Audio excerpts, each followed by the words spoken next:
Picture this. The year is 1789. France is a country in turmoil.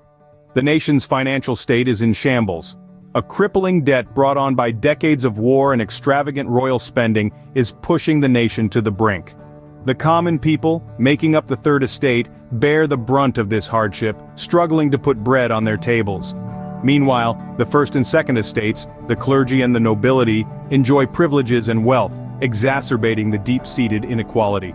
But change is in the air. Enlightenment ideas are spreading like wildfire, challenging the old order and inspiring a new generation to imagine a society based on liberty, equality, and fraternity. These ideas are not just philosophical musings. They are becoming a clarion call, a rallying cry for those who yearn for a better, fairer world. As discontent grew among the populace, the stage was set for a revolution that would shake France to its core.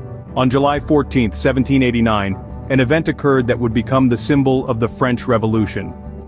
This was no ordinary day in France, but the day that saw the storming of the Bastille, a state prison that had come to symbolize the absolute and arbitrary power of the French monarchy. The Bastille, a massive fortress in the heart of Paris, was more than just a prison. It was a looming symbol of royal tyranny, a bleak reminder of the king's absolute power.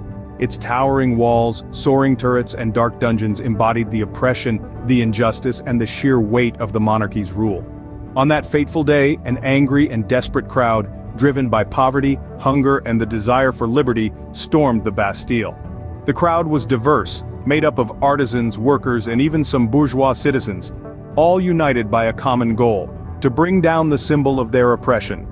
They were not merely attacking a prison, they were attacking the very symbol of the old regime, the embodiment of all they had come to despise. The attack was chaotic, violent, and bloody, but beneath the clamor and tumult, there was a profound significance. The storming of the Bastille was not just an act of rebellion, it was an assertion of the people's power, a clear message that they would no longer tolerate the tyranny of the monarchy.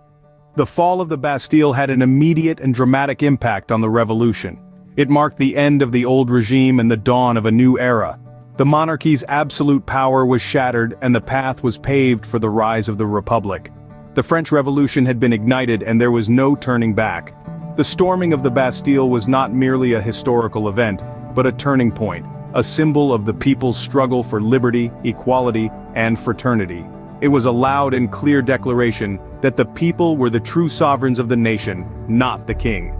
With the fall of the Bastille, the French Revolution had truly begun. In the wake of the revolution, France was plunged into a period known as the Reign of Terror. This was the radical phase of the revolution, a time marked by extreme political and social change. The old order was replaced by a new regime that was determined to defend the revolution at all costs.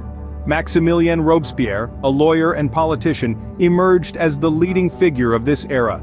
He was a man of immense conviction, driven by a vision of a democratic France free of corruption and inequality. However, his methods were ruthless and his rule was characterized by a wave of executions aimed at eradicating those he perceived to be enemies of the revolution. Robespierre formed the Committee of Public Safety, a de facto government that held absolute power in the name of protecting the revolution. This committee was responsible for enforcing the laws of the new republic, but its methods were far from democratic.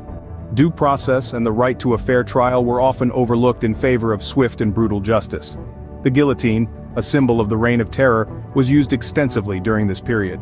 It was considered a humane method of execution, a stark contrast to the gruesome public spectacles of the past. However, the sheer volume of its use was alarming.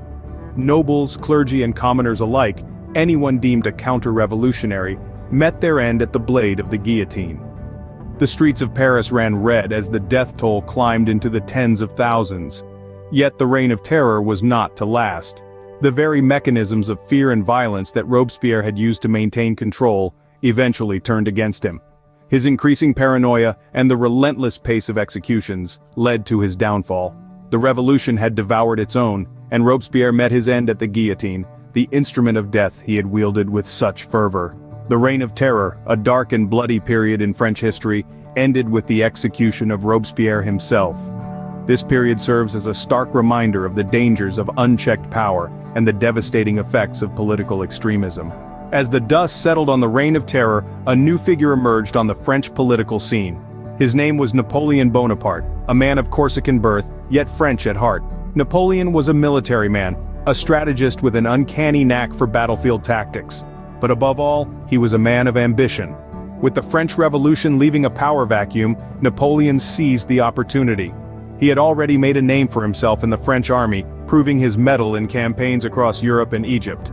Yet, he aspired for more. His ambitions took him back to France, where political instability provided the perfect backdrop for his machinations. In the late autumn of 1799, Napoleon executed a coup d'état, overthrowing the existing government known as the Directory. This was a bloodless coup, a testament to Napoleon's cunning and his ability to sway public opinion. He established a new government, the Consulate, with himself as the first consul. This was in effect a dictatorial rule, with Napoleon holding all the power. But Napoleon wasn't just a dictator, he was a reformer too. He established the Napoleonic Code, a civil law code that fundamentally changed the legal landscape in France. He modernized the French administration, centralized power, and introduced a number of social and economic reforms. These changes laid the foundation for the French state as we know it today. In 1804, Napoleon declared himself Emperor of the French, marking the beginning of the French Empire. His reign would last for a little over a decade, a period marked by grandeur, territorial expansion, and, inevitably, war. Napoleon's empire stretched across much of Europe, from Spain to Russia, shaping the continent's destiny for years to come. Napoleon's rise was a testament to the power vacuum left by the French Revolution. His story is a reminder of how chaos can breed opportunity, and how one man's ambition can shape the course of history. The French Revolution, a decade of political turmoil and social change, left an indelible mark on history. In the wake of the revolution, a new world was birthed, one marked by the rise of nationalism. The revolution had instilled in the French a sense of national identity, a feeling of unity and solidarity that transcended regional differences. This sentiment was not confined to France alone. The spark of nationalism ignited by the revolution spread like wildfire across Europe and beyond, leading to the emergence of modern nation-states. The revolution also gave birth to modern political ideologies. The principles of liberty, equality, fraternity that formed the bedrock of the revolution later found expression in the democratic and socialist movements that swept across the globe. It was the revolution that first put forth the idea of universal suffrage, a concept that has now become an integral part of democracies worldwide.